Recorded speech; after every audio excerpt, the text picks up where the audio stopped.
കബളിപ്പിക്കാൻ വ്യാജ number പ്ലേറ്റുമായി പാഞ്ഞ scooter അങ്കമാലിയിൽ motor വാഹന വകുപ്പിന്റെ പിടിയിൽ.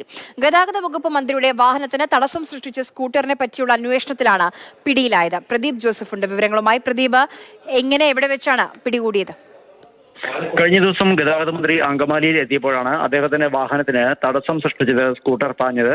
ക്യാമറകൾ കേന്ദ്രീകരിച്ച് നടത്തിയ അന്വേഷണത്തിൽ ഈ നമ്പറിലുള്ള സ്കൂട്ടർ പലതവണ നിയമലംഘനത്തിന് ക്യാമറയിൽ കുടുങ്ങിയിട്ടുണ്ടെന്ന് വ്യക്തമായി. എന്നാൽ കേസെടുക്കാൻ കഴിഞ്ഞിട്ടില്ലെന്നും ബോധ്യമായി. തുടർന്ന് ഈ സ്കൂട്ടർ കടന്നുപോയ വഴികളിലെല്ലാം ക്യാമറകൾ പരിശോധിച്ചു. അങ്ങനെയാണ് സ്കൂട്ടർ കണ്ടെത്തിയത്.